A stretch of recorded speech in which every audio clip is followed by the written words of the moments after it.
प्यारे बच्चों, आ गया है सृजन कॉमर्स अब आपके सामने ऑनलाइन क्लासेस को लेकर के।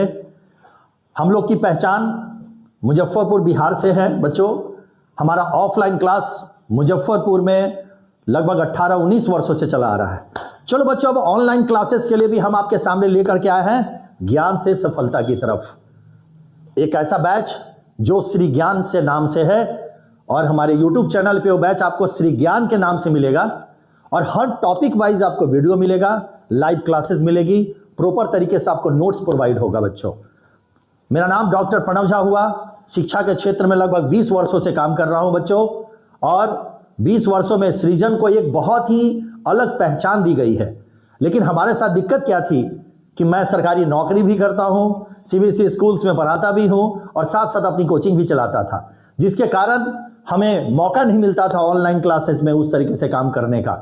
ऑनलाइन क्लासेस का टीम एफर्ट से बच्चों, लेकिन अब बहुत खुशी की बात है कि आज सृजन कॉमर्स आपके सामने उस टीम को लेकर के आ गई है और हम लोग ऑनलाइन मोड में उतर चुके हुए हैं बच्चों। उस ऑनलाइन मोड में जो श्री ज्ञान नाम से जो हम बैच लॉन्च कर रहे हैं, उस बैच में पहली क्लास आज आपको हम देने जा रहे हैं बिजनेस स्टडीज के फर्स्ट चैप्टर की, जिसको हम लोग nature and significance of management के नाम से जानते हैं बच्चों।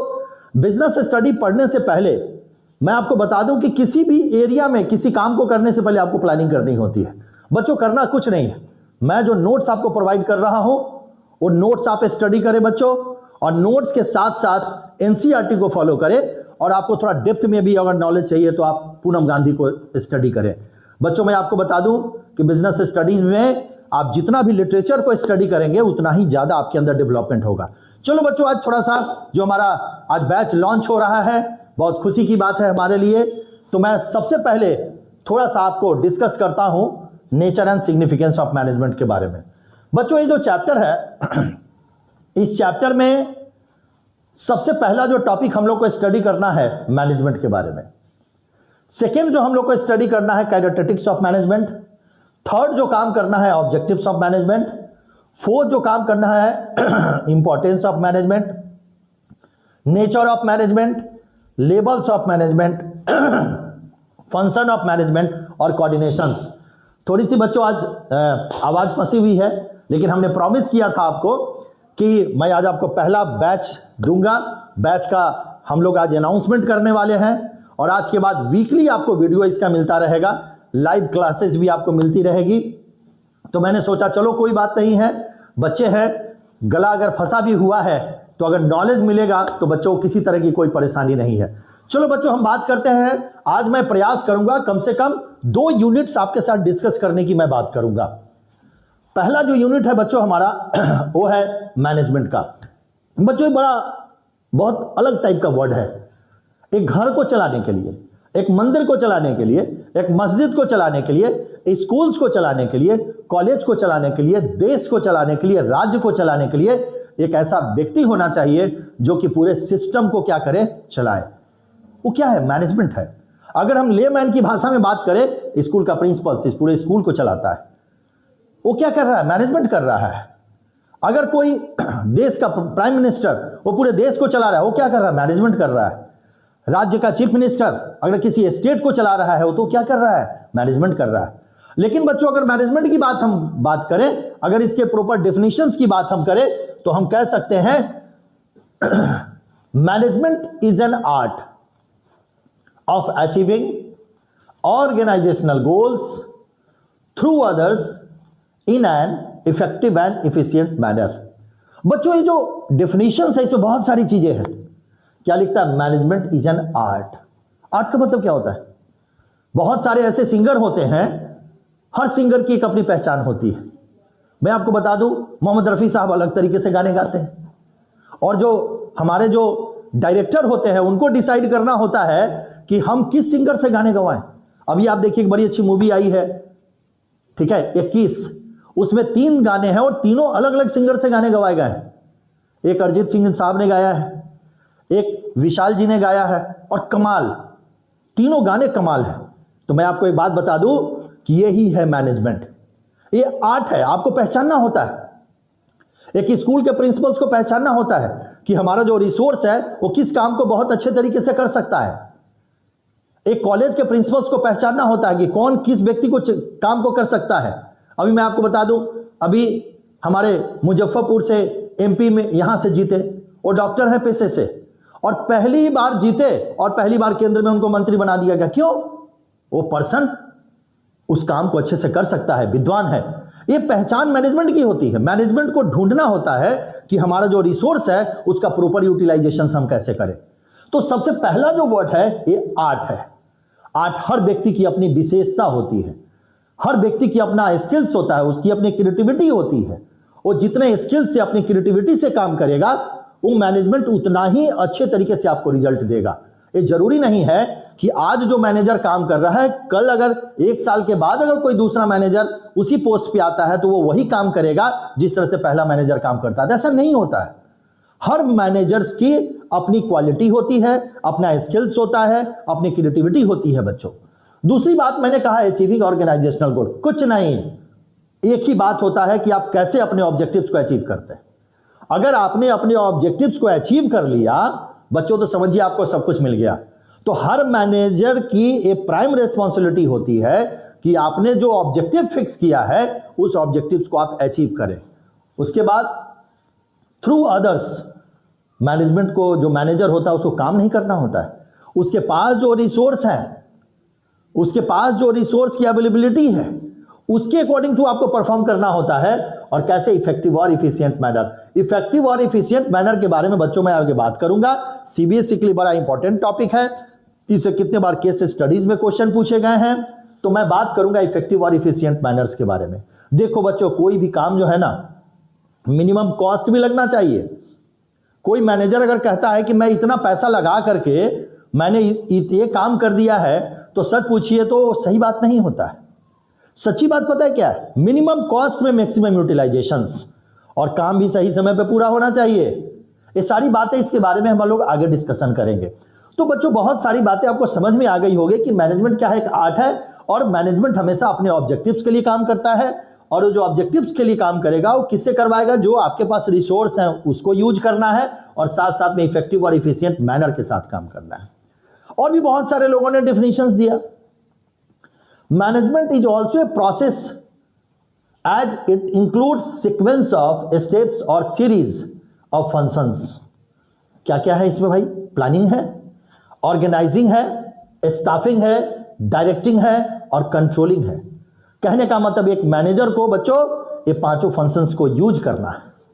सबसे पहले कोई मैनेजर किसी भी ऑब्जेक्टिव्स को अचीव करना चाहता है तो उसको सबसे पहले क्या करना है? प्लानिंग करना है। मैं बता दूं कि आपके चैप्टर्स हैं, सेपरेट चैप्टर्स हैं। ऑर्गेनाइजिंग ये आपके सेपरेट चैप्टर्स हैं, जब हम उस चैप्टर में पहुंचेंगे तो उसको डिटेल से स्टडी करेंगे।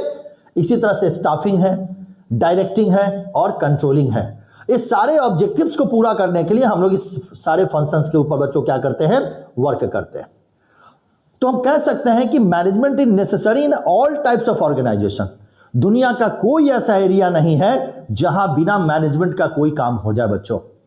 मैनेजमेंट को परफॉर्म करना होगा, और जहां का मैनेजमेंट अच्छा होगा वो ऑर्गेनाइजेशंस अपने ऑब्जेक्टिव्स को अचीव करेगा और दिन दूना रात चौगुना तरक्की करेगा। चलिए बच्चों, यहां तक बात थी हमारी क्या? डिफिनीशंस की। और मैं समझता हूं कि बातें बहुत समझ में आपको आ रही होगी। अगर कहीं से कोई दिक्कत हो तो आप जरूर हमारे कमेंट बॉक्स में आके कमेंट करें। अब मैं प्रयास करूंगा कि जितना हम लोग इसको और भी सुधार कर सकते हो, आपका जो सजेशंस होगा उस सजेशंस को हम लोग फॉलो करेंगे। हमने श्री ज्ञान नाम से बैच लॉन्च किया है, और ये जो बैच है हमारा श्री ज्ञान नाम से, ये बैच आपको हमारे यूट्यूब चैनल पे, सृजन कॉमर्स का जो यूट्यूब चैनल है उस पर प्ले लिस्ट में आपको सब कुछ मिल जाएगा। और इसी तरह से हमारे अकाउंट्स की भी क्लासेज होगी। चलो बच्चों, एक छोटा सा टॉपिक और देखते हैं। अब बच्चों हम लोग बात करेंगे, मैंने बताया था आपको कि कॉन्सेप्ट और इफेक्टिवनेस एंड एफिशिएंसी। बहुत सारे बच्चों को दिक्कत होती है इसमें कि क्या है इफेक्टिवनेस, क्या है इफिशिएंसी, क्या है। बहुत सारे बच्चों को दिक्कत होती है, और इससे सीबीएसई में क्वेश्चंस भी पूछे जाते हैं बच्चों। तो हम लोग देखते हैं कि क्या होता है इफेक्टिवनेस और इफिशिएंसी। बहुत ही आसान भाषा में बात कर रहा हूं। ये मेरी अपनी बुक लिखी हुई है और मैंने इस किताब को लिखा है, और मैं प्रयास कर रहा हूं कि वो चीजें आपसे भी मैं शेयर करूं। और पूरे बिजनेस स्टडीज के सिलेबस को मैंने बहुत ही छोटे पार्ट में आपके सामने मैं रखने का प्रयास कर रहा हूं। देखिए कितने सिंपल वर्ड्स में एक्सप्लेन मैं कर रहा हूं आपके पास।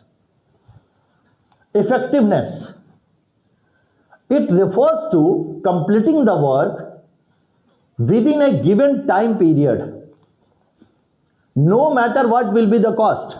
क्या कह रहा है बच्चों? It refers to completing the work, जो समय सीमा आपको दी गई हुई है उस समय सीमा में काम को आप पूरा करें। इसकी चिंता आप नहीं करें कि क्या पैसा लग रहा है। अगर ऐसा है तो हम इसको क्या बोलेंगे? इफेक्टिवनेस। और बच्चों इफिशियंसी की अगर बात हम करें तो it refers to completing the work in a minimum cost, पैसा भी कम लगना चाहिए and full utilization of resource, जो भी आपके पास रिसोर्स है उसका सही तरीके से आपको क्या करना चाहिए? इस्तेमाल करना चाहिए। बच्चों मैंने आपको डिफिनीशंस में कहा कि जो वर्क हम करते हैं, जो ऑब्जेक्टिव अचीव करते हैं, उसको हम लोग इफेक्टिवनेस भी देखेंगे और इफिशियंसी भी देखेंगे। दैट मीन्स कि हम सही समय पे काम भी दें, पैसे का कोई मतलब नहीं, अगर जरूरत पड़ेगा तो हम पैसा खर्च करेंगे, लेकिन इस चीजों को भी ध्यान में रखना है कि कॉस्ट हमारा क्या होना चाहिए बच्चों?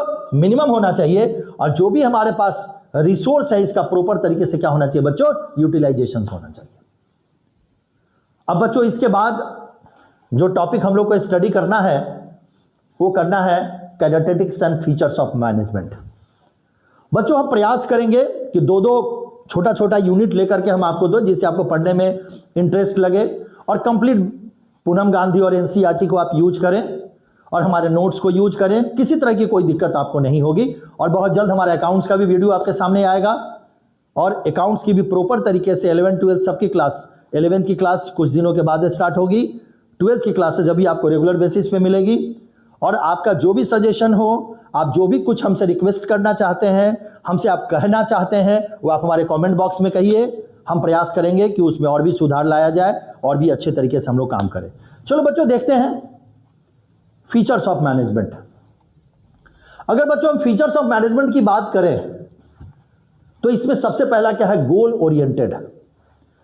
ये गोल ओरिएंटेड का मतलब क्या होता है? अभी हम लोग डिस्कस भी करेंगे इसके बारे में। दूसरा था परवेसिव, थर्ड है हमारा मल्टी डायमेंशनल, फोर्थ है हमारा कंटिन्यूअस प्रोसेस, नेक्स्ट हमारा group activities, dynamic function and intangible force. बच्चों एक एक को हम लोग डिस्कस करेंगे आज, और सबसे पहले बात किसकी करेंगे? गोल ओरिएंटेड की।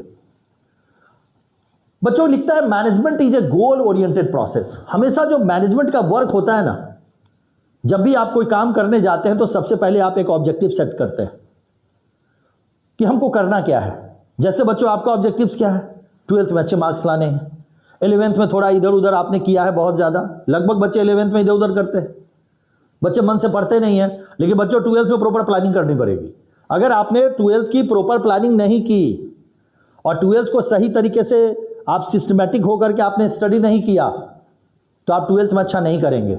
और बहुत सारे बच्चे सोचते हैं कि चलो यार एक महीना नहीं पढ़ेंगे, दूसरे महीना पढ़ लेंगे।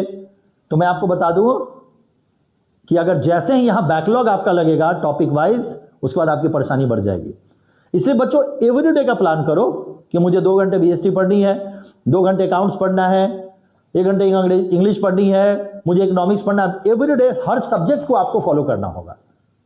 अगर आप हर सब्जेक्ट को फॉलो नहीं करेंगे, आप किसी भी हालत में अपने ऑब्जेक्टिव्स को अचीव नहीं कर सकते। चलो बच्चों बात करते हैं हम लोग ओरिएंटेड, गोल ओरिएंटेड प्रोसेस की बात कर रहे हैं। तो मैंने आपसे कहा कि आपका एक प्राइम ऑब्जेक्टिव्स है। हर मैनेजर का एक ऑब्जेक्टिव्स होता है, उसको समझना होता है कि मुझे करना क्या है।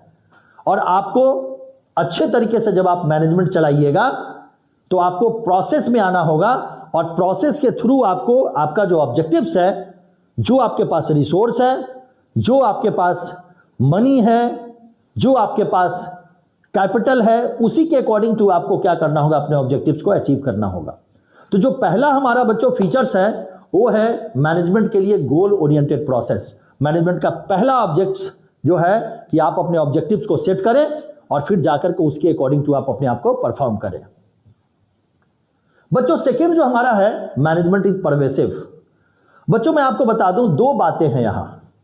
All types of organizations, organization means profit making organizations, non profit making organizations, बच्चों जरा बता दो कि कोई मंदिर है और कोई बहुत बड़ा सोसाइटी है, अगर वहां पे मैनेजमेंट नहीं हुआ तो क्या उसका ऑब्जेक्टिव्स अचीव हो सकता है? क्या वो सिस्टमैटिक वर्क कर सकता है? क्या कभी भी नहीं करेगा। तो मैं आपको बता दूं, यहां जो वर्ड आप परवेसिव देख रहे हैं, इसका मतलब है कि all types of organisations and at all every levels. यहां लेवल की बात है। जब हम लोग चैप्टर्स में आगे पढ़ेंगे तो हम देखेंगे कि जितने भी ऑर्गेनाइजेशंस हैं उसके लेवल्स को 3 कैटेगरी में बांटा गया हुआ है, टॉप लेवल, मिडिल लेवल और लोअर लेवल। हर लेवल पे आपको परफॉर्म करना होगा। टॉप लेवल जो सीईओ होता है, जो डिसीजन लेता है। मिडिल लेवल जो सबसे बड़ा जो पोस्ट पे बैठा होता है, जो डिसीजन मेकिंग का काम करता है, पॉलिसी बनाता है, वो अपने सारे वर्क को ट्रांसफर करता है जो कि डिपार्टमेंट का हेड होता है। और उसके बाद वो ट्रांसफर किसको करता है? जो सुपरवाइजरी लेवल ऑफ मैनेजमेंट होता है। तो हर लेवल पे मैनेजमेंट की जरूरत है, हर लेवल पे मैनेजमेंट आपको परफॉर्म करना है बच्चों। तो मैं बात कर रहा हूं किसी भी तरीके के ऑर्गेनाइजेशंस में भी मैनेजमेंट की जरूरत है, और साथ साथ में जितने भी लेवल्स हैं ऑर्गेनाइजेशंस में, वो सारे लेवल्स पे आपको वर्क करना है। इसीलिए मैनेजमेंट को क्या बोला गया? परवेसिव। और कैसे करना है? इफेक्टिव मैनर में करना है, इफिशिएंट मैनर में करना है। थर्ड जो हमारा बच्चों फीचर्स है वो है मैनेजमेंट इज मल्टी डायमेंशनल। मैं आपको बता दूं मल्टी डायमेंशनल के बारे में कि मैनेजमेंट की जो एक्टिविटी होती है, वर्क, पीपल और ऑपरेशन, इस 3 वर्ड को बच्चों याद रखना। पहला वर्ड क्या है हमारा? वर्क। यहां भी मैनेजमेंट का वर्क। सेकंड है पीपल और थर्ड है हमारा ऑपरेशन। तीनों जगह पे मैनेजमेंट को काम करना होता है। इसलिए इसके बारे में क्या कहा गया? ये मल्टी डायमेंशनल है। जो मैनेजमेंट के अपने वर्ड है ना, मैनेजमेंट की अपनी जो वोकैब्युलरी है, इसको बच्चों समझना बड़ा जरूरी है। मैनेजमेंट का अपना सेंस है, हर वर्ड का एक अपना सेंस है, उसको आप समझ लीजिए, आपका काम हो गया। और उसके बाद आप अपने लिटरेचर को डेवलप कीजिए। लिटरेचर कहां से डेवलप होगा? आजकल बच्चों को आदत पड़ गई है पीपीटी पढ़ने की। बच्चों मैं क्लियरली आपको बोल रहा हूं कि पीपीटी भी अगर आपको कोई दे रहा है, नोट्स आपको दे रहा है, तो आप उसको लिखें जरूर, आप उसको पढ़ें और उसको लिखने की आदत डालें। इससे आपका लिटरेचर डेवलप होगा। और एनसीईआरटी और कोई भी कितना भी अच्छा नोट्स, कोई जरा मैं ही आपको दूंगा नोट्स, लेकिन कितना भी अच्छा नोट्स हो, एनसीईआरटी को और पूनम गांधी रेफरेंस बुक को स्टडी जरूर करें बच्चों। आप देखेंगे कि एक अलग सा ड्रास्टिक चेंज आपके अंदर आएगा। चलिए आगे बात करता हूं। Management is a continuous process. मैंने आपको बोला कि मैनेजमेंट का वर्क सबसे पहले क्या होता है? प्लानिंग। सेकंड है ऑर्गेनाइजिंग, स्टाफिंग, डायरेक्टिंग और कंट्रोलिंग। बच्चों मैं इसके बारे में अभी इसलिए डिस्कस नहीं कर रहा हूं कि हम लोग को प्लानिंग का एक पूरा का पूरा चैप्टर पढ़ना है, एक एक चीजों को जानना है। ऑर्गेनाइजिंग के सारे टॉपिक्स को हम लोग को स्टडी करना है, स्टाफिंग को स्टडी करना है, डायरेक्टिंग को स्टडी करना है, कंट्रोलिंग, हर चीजों को हम लोग को स्टडी करना है। हम लोग वहां पे करेंगे। बस यहां पे इतना ही समझें कि एक ऐसा प्रोसेस है जिसको कंटिन्यूअसली आपको रन कराना होगा अपने ऑर्गेनाइजेशन में। हमेशा कुछ ना कुछ काम करता रहना होगा, हमेशा इंप्लॉय के बारे में सोचना होगा, हमेशा देखना होगा कि कोई काम अगर हमारा अच्छा नहीं हो रहा है तो हमारे पास एक परफेक्ट इंप्लॉय होने चाहिए। हमेशा इंप्लॉय का फीडबैक आपको लेना पड़ेगा। हमेशा कुछ ऐसा करना होगा जिससे इंप्लॉय को लगे कि नहीं, हमारे पास कोई हमें देखने वाला है, कोई सुनने वाला है। इंप्लॉय अगर आपके सामने कोई ग्रीवांसेज रखता है, उसके ग्रीवांसेज को पूरा कीजिए। इंप्लॉय अगर कहता है आपके सामने कि देखो भाई हम ऐसा कुछ करेंगे तो और भी अच्छा होगा, तो उसके इनिशिएशन को एक्सेप्ट कीजिए, वेलकम कीजिए उसके इनिशिएशन को। जब तक आप ये नहीं करेंगे तब तक जाकर के ऑर्गेनाइजेशन में ऑब्जेक्टिव आपका अचीव नहीं होगा। नेक्स्ट जो हमारा फीचर्स है बच्चों, management is a group activity.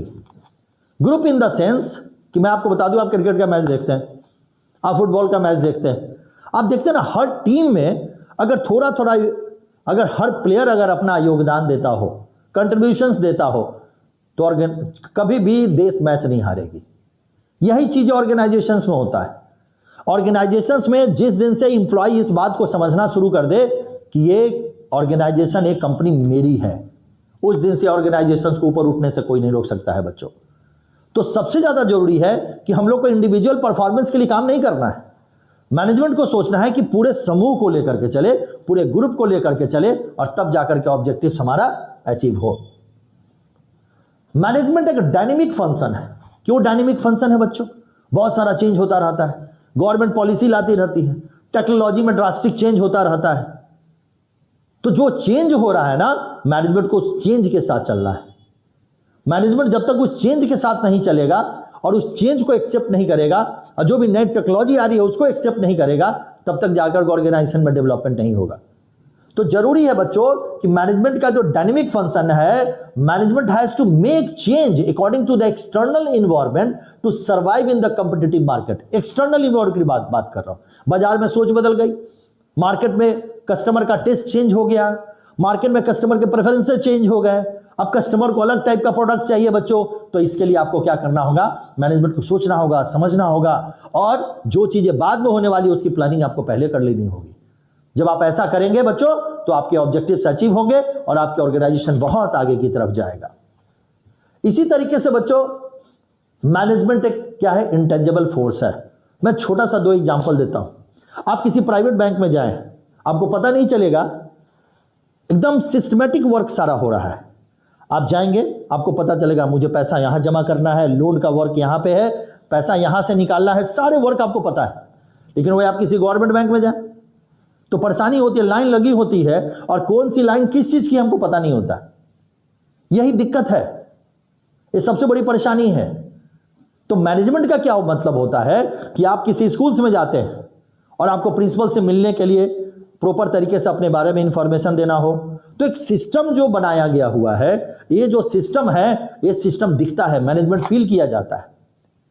तो वही यहां पे कहा गया कि management is N intangible force. Management physically वहां प्रूफ नहीं करता अपने आप को, मैनेजमेंट की जो एक्टिविटी होती है वो समझ में आता है, वो दिखने में आता है। तो बच्चों आज हम लोगों ने बात किया, मैं फिर से लास्ट में बता दूं कि मेरा नाम डॉक्टर प्रणव झा हुआ, मैं डायरेक्टर हुआ सृजन कॉमर्स का, और हमारा जो ये ऑनलाइन और ऑफलाइन दोनों मोड क्लासेस शुरू हो गई है। ऑफलाइन जो हमारा मोड है वो तो बहुत सालों से चल रहा है। ऑनलाइन में सृजन कॉमर्स के पास बहुत सारा बच्चों का रिक्वेस्ट था, इसलिए हम लोगों ने एक पूरी टीम के साथ ऑनलाइन मोड स्टार्ट किया है। हमारा बैच श्री ज्ञान बैच स्टार्ट हुआ है बच्चों, और हर वीडियो आपको मिलता चला जाएगा। और आपको हमारे क्लासेस के साथ जुड़ना है तो आप फ्री में यूट्यूब पे भी इसको देख सकते हैं, लेकिन अगर लाइव क्लासेस को ज्वाइन करना है तो आपको हमारे कॉन्टैक्ट नंबर पे, हमारे व्हाट्सएप नंबर पे आपको हमसे बात करनी होगी और बात करके हमारे ऑनलाइन क्लासेस में आप जुड़ सकते हैं। बच्चों किसी भी तरीके का बच्चों कमेंट हो, कैसी क्लास लग रही है, आप सजेस्ट करें। आप जिस तरह से करेंगे आपके सारे ग्रीवांसेज को हम एक्सेप्ट करेंगे, और जैसी भी जरूरत आपको होगी, जिस तरीके का कुछ चेंज करना होगा, मैं हम लोग सारे चीज़ों को चेंज करेंगे। आप हमारे साथ जुड़िए और मैं प्रयास करूंगा कि मेरा जो 18-19 वर्ष का बच्चों अनुभव है ऑफलाइन क्लासेस का, मैं ऑनलाइन में भी आपको दूं। क्लासेस कैसी लगी क्लासेज आपको? क्लासेस के बारे में कुछ भी हो बताइए। थैंक यू, धन्यवाद।